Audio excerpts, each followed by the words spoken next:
Hello and welcome to another live ABRSM Trinity interactive oral training video. And in this video we'll be going through some oral tests as you might expect to get in your ABRSM or Trinity exams. But before we go any further, I will explain the house rules as I usually do at the beginning of these videos.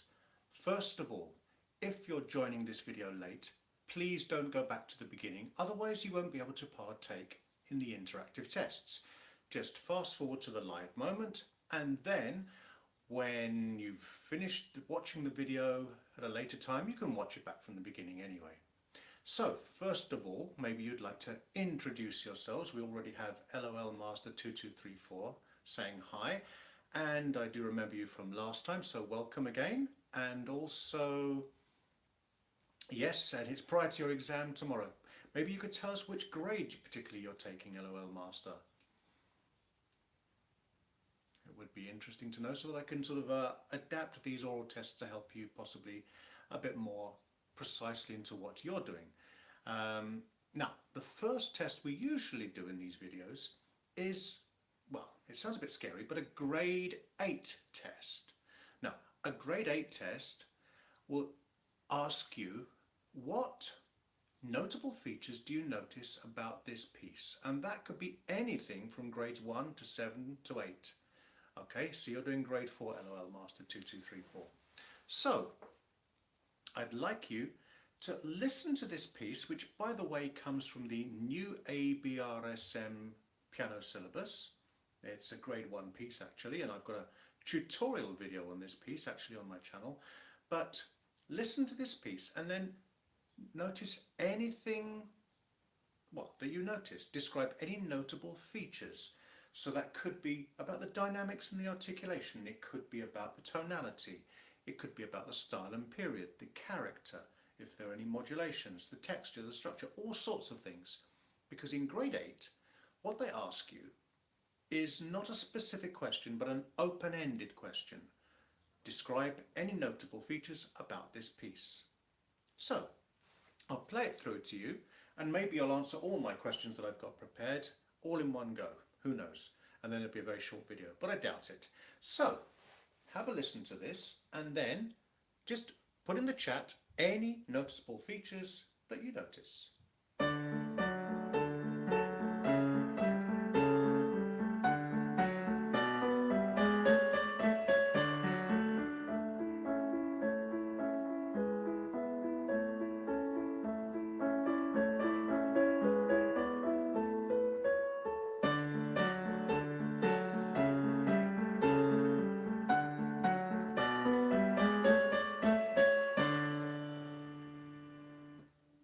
Okay, now, first of all, I'll leave the open to you to tell me anything that you noticed. You can talk, as I said before, about some of the grade 1 types of things like dynamics and articulation, about the higher grades like tonality and tempo changes, or you could go a little bit further, you could talk about the character and the style of the piece. I have a funny feeling that's a grade 4 question, especially for LOL Master, the character of the piece.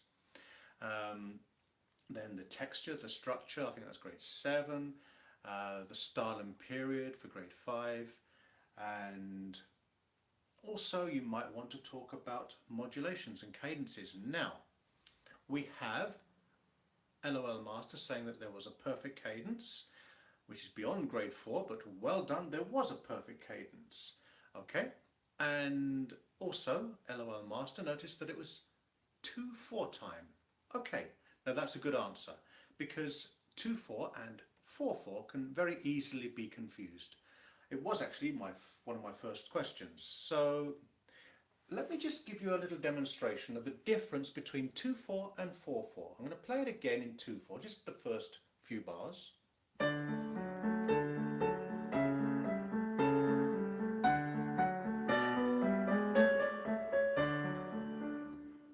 And this is what it would sound like in 4/4 time.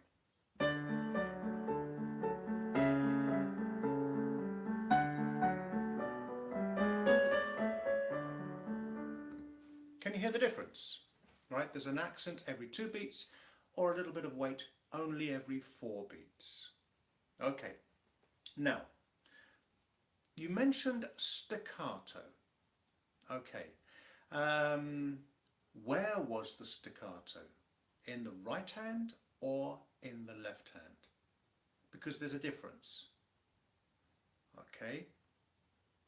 And also the different sections of the piece are treated slightly differently. So maybe you could specify a little bit more precisely where you heard that staccato. Yes, there was staccato at the beginning and also at the end. In the middle section there was less of a staccato, correct. But in which hand? It seems like we've only got one person participating at the moment, but I can actually see from my stats that 5 people are actually watching right at this very moment. So let's have a few more participants. Serenity, Dieu fait, if I said that correctly. In the right hand would be the correct answer. Have another listen.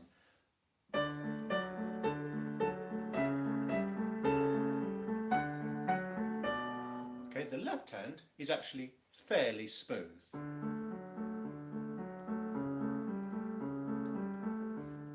Okay, now a slightly more advanced question, talking about that left hand. There's a particular name that we give to that sort of figure. It's like a broken chord. Instead of just basic chords.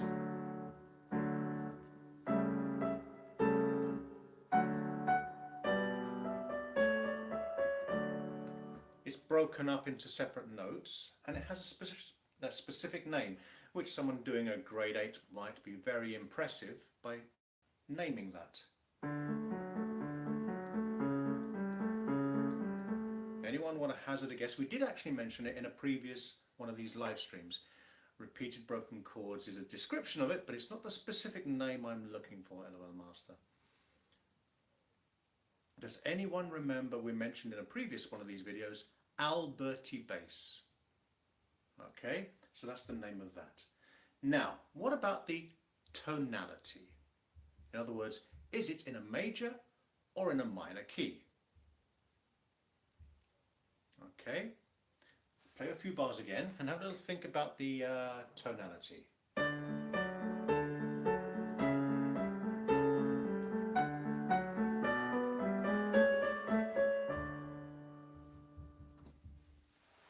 Major or a minor key? Now, I've got LOL Master saying labour, maybe that's a typo. Major, that's correct. Okay, it's in a major key, correct. Alright, and Serenity as well, you came in as well.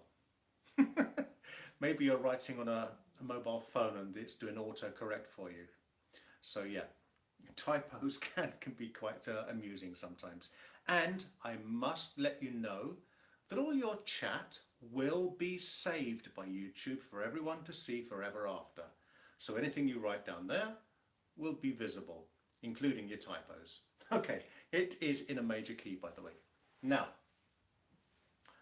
in grade 1, 2 and 3, there's a little question about a rhythmic change or a melodic change. Okay, the examiner will play a little section of the piece twice and then change one of the notes the second time, either rhythmically or melodically. So see if you can identify what type of change and where it occurred. I'm just going to play the opening phrase of the right hand.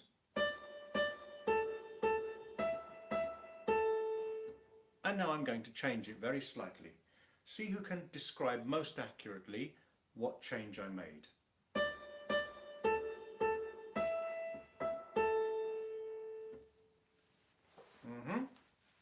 First of all, would you describe that as a melodic change or a rhythmic change?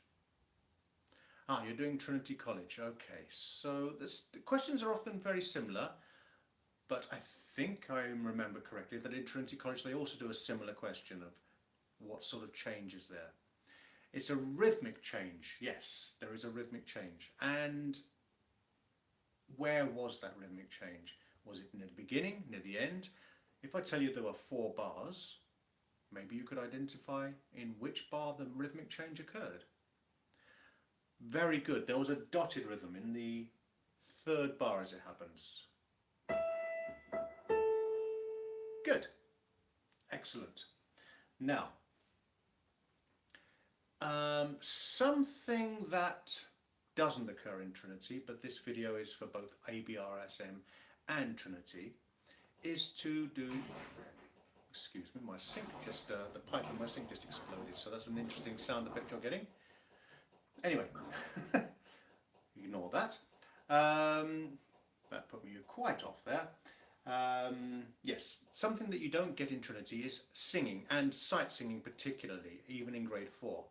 But what you do get in Trinity is naming intervals, which is sort of related to sight singing. So this can be adapted to either ABRSM or Trinity. And in fact, for interactive videos, I can't really get you to sight sing, but I can get you to name the intervals between notes. So that will help you with your sight singing if you're doing ABRSM. So I'm just going to play you the notes of the first 4 bars. It starts on a D, and then in Trinity College they will ask you to describe the interval. So can you describe the interval between those first 2 notes? Right, not the first 2 because they're identical, but the first pair of notes and then the next pair of notes. Right, now LOL Master's made an interesting point there. She's saying that the teacher told you to go from the bottom to the top, even if the lower one is after. So you would go from, yes, you can invert it if that helps you to work out the interval. And you are correct, it is a perfect 4th. Now, for more ABRSM students, a little bit of inverse sight singing. If the first note is a D, and using a bit of your theory knowledge, what is the second note? What's the name, the letter name of the second note? It's a perfect 4th, as LOL Master said, down from D. So what letter would that be? It's an A, correct. Now I'm going to go on to the 3rd bar. We'll do a few of these, okay? So you've had the first bar, down a 4th to A, and then 2 of those top notes. Which note have we arrived at, and what interval is that? Above, you can tell it's going up, above the A that you just heard. So there's D, A, down a 4th, and then we're going up to this note. Either name the note or name the interval, and we can work one out from the other afterwards.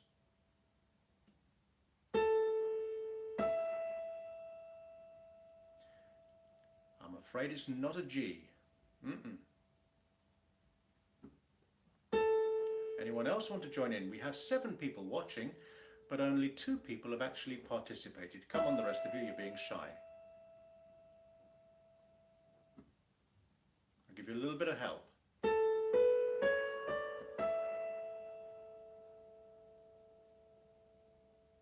Now you've gone past it. I'm afraid it's not an F. There's an A.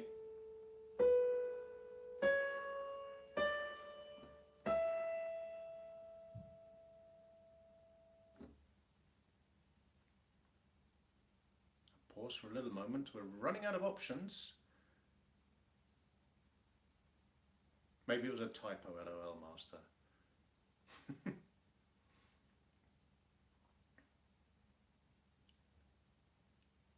Or have you left us? It's an E. Well done. Okay, now if it's an E, then can you actually name the interval? I think that is more of a Trinity type question. What is the interval between A and the E above it? Okay. Yeah, some technology problems for LOL Master. Phone won't let her. But it's a perfect 5th. Excellent. And then we're going to go back, down again. Hopefully you can hear that that is exactly the same note as the one in the previous bar. Okay, now we've done rhythmic changes, we've done naming notes. Now a grade 4 question in ABRSM is to describe the character of the piece. Alright, and what musical features give the music its character. It's not just describing the character and then that's the end of the question, but thinking of musical features that actually create that character. So you could say happy or sad, angry or gentle and tranquil or something. And then think of musical features like the speed or the staccato or different things, the volume, that give the music its character. I'll give you a little moment to think about that question as I play it once more.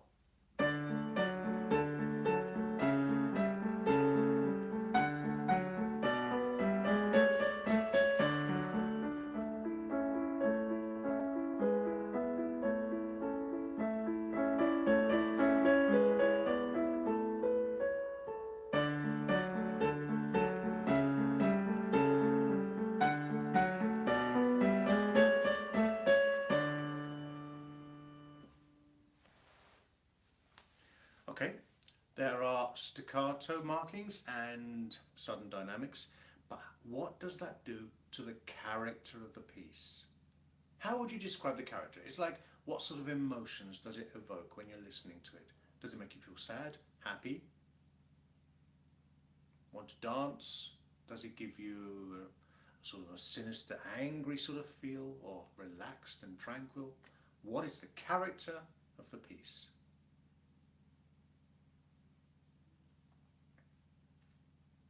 Marching. Okay, now, the thing that would give it a marching character particularly would possibly be the time signature, which you already identified as 2/4 time. Okay, but there are other things also that give it a marching. It's sort of a fairly fast piece. Okay, maybe I played it slightly faster than the tempo marking. You could also describe it as a happy piece. Okay, so the major key that we mentioned earlier, the fact the little staccato, the light staccato notes, they give it a sort of happy marching feel. Okay, now style and period.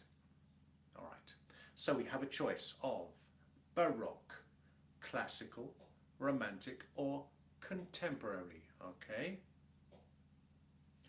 yes, allegro would be a good sort of tempo marking. It's actually marked a little bit slower, but possibly I played it slightly faster than what is marked. Anyway, moving on though, we're going on to the style and period of the piece. Baroque, classical, romantic or contemporary. That's 20th, 21st century. Have one more listen, and then also, as you think about that, try and think of what musical features would let you know that it is whatever period you say.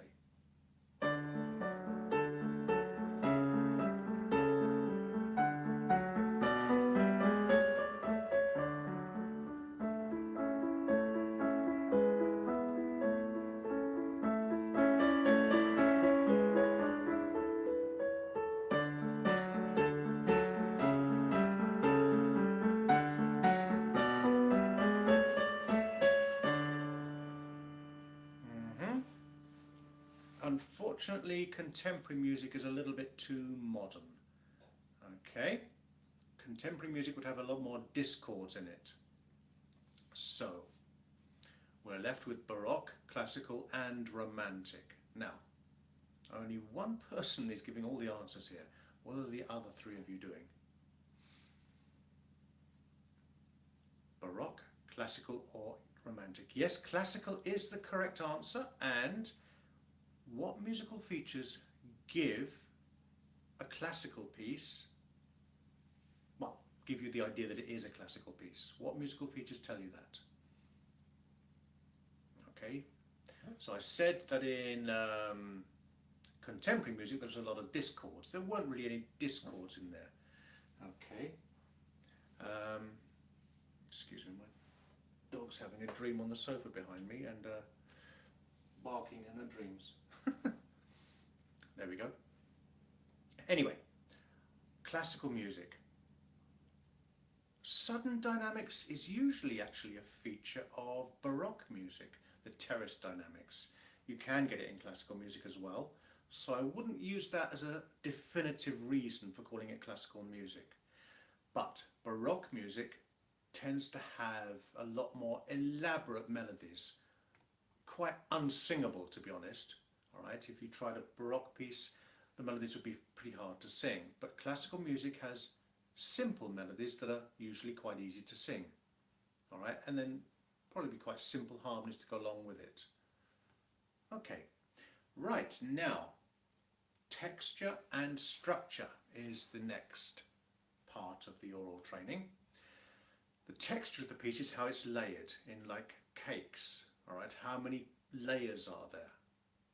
Basically, how many parts are there? And then talk about how those parts interact with each other. So there are two words that we often use, homophonic and polyphonic. Right, now, homophonic usually means pieces that are, the harmony changes together and the left hand and the right hand, if it's in a piano piece, don't really work against each other, but they're working together with each other. Okay? Polyphonic is when they have two independent voices which interweave, so one might answer a question of the other. Okay, so first of all, how many parts do you think you could hear? I don't mean sections going along in time, but parts that are coinciding at the same time, layers, all right? How many voices? And then homophonic or polyphonic. Okay, we got holophonic instead of homophonic, which is probably what you meant to say. And, we have a new person joining in, Edward. Okay, Edward, what do you exactly mean by following? Could you elaborate on that answer a little bit? These typos are going to be infamous. You're going to watch this video back later and be laughing. Anyway, no worries. If Edward could elaborate a little bit on what he meant by following. Okay. There aren't three voices, if that was your answer there, LOL Master. Have a listen again.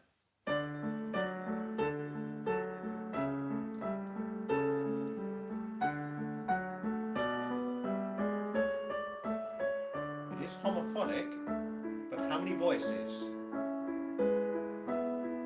Correct, it's two voices.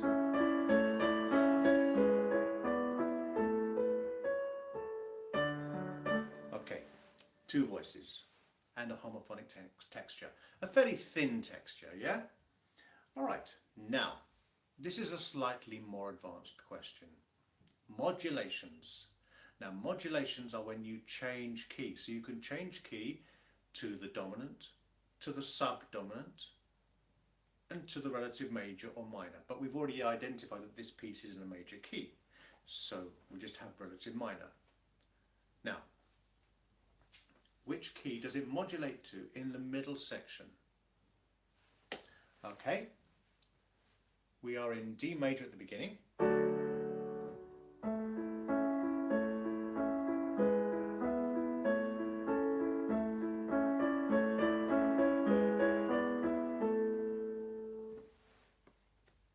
Would that be a modulation to the dominant, which is a lifting feel, a modulation to the subdominant, which is a sort of a sinking feeling, or a modulation to the relative minor, which obviously sounds like it's in a minor key. We're in D major. I'm going to play from the beginning actually, it might be easier to work it out.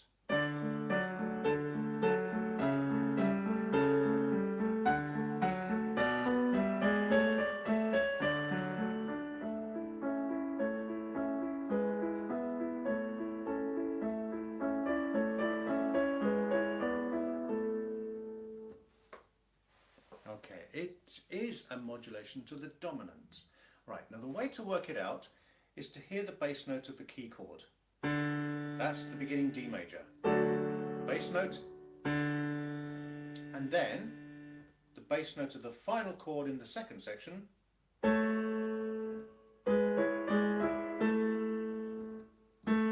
Is this bass note. Now, we started here, and we ended up here. The fifth note of the scale, so that is the dominant key. That is a modulation to the dominant. And finally, we have cadences. Now, LOL Master has already told us right at the beginning of this video one of the cadences. So I'm going to play you again because some of you who are joining live might not actually have watch the beginning. So give you another chance, and maybe give other people another chance to answer the question. What is the cadence at the end of this phrase?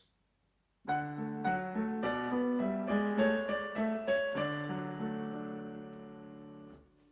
play it again. What is the cadence?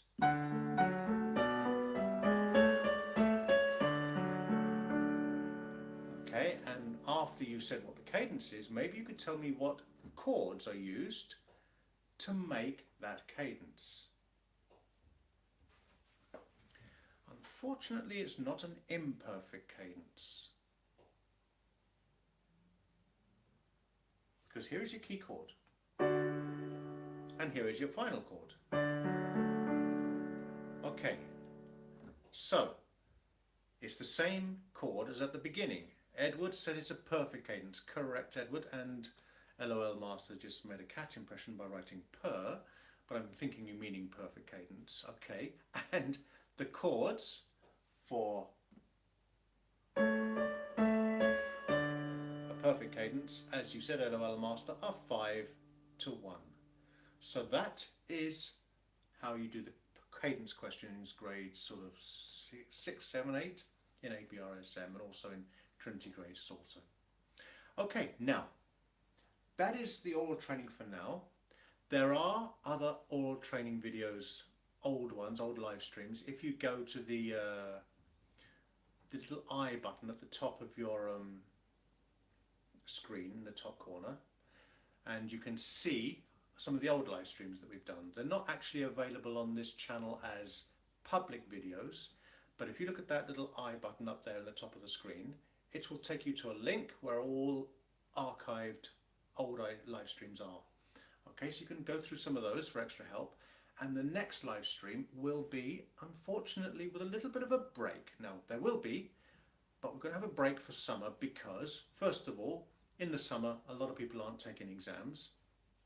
And also, in this summer, I'm going to be quite busy doing all the new videos for the new ABRSM piano syllabus that's come out. Okay, so I'll be making new videos for those. So do please have a look at those videos if you're doing ABRSM piano. I'm going to try and get through most of those, or make teaching notes for those also on my blog for the whole 8 grades over the summer holidays, so they'll be ready for September for those who are starting to study for next year's exams. And then we'll be starting the live streams for oral training and many other videos, the ramblings of a music teacher, that sort of thing, all back in September. So thanks for those who have participated today. Thank you for those who are just watching and had some information that was helpful for yourselves. A little comment from George Frederick. Wow, I just realised I have so much to learn doing grade 5 exams this year. Well, George, please go back and look at some of the old live streams. There is a link at the top of the screen. I think I probably put a link in the description below this video as well. So you might find those quite useful as well. And I'll see you all back in September for some more live streams. Spread the word, get more people interactive. It was a little bit of a one-man show for the answers. We had a couple of answers from other people, but I haven't got an exact date at the moment. Probably the first or second Sunday will be in September at this sort of time. Okay, so I haven't planned it exactly what date it'll be yet, but watch out for the notifications. If you're subscribed to this channel and hit the notification bell, you will get a notification when they're coming out. Also, okay, on the link that I've put for the old live streams, there is a sort of a date for the next live stream. So I'll work that out in the next couple of days and put it on my blog so that you'll be able to be prepared for the next live stream. Okay, so I'll do that for you now, and then we'll see you all in September. And by the way, if anyone wants to support MusicOnline and see themselves in one of these t-shirts, there's also on that blog little links where you can get yourself one of these Senyo t-shirts and show your support for MusicOnline and stand out from the crowd. Okay, anyway, good luck on your exam tomorrow, LOL Master, and good luck to any of you who are taking exams soon. And if you need any help in the meantime, always put a comment under one of my videos. I always try and answer almost any comment that people put on, and we'll see you all soon. That's it for now. Bye bye. Thanks for watching.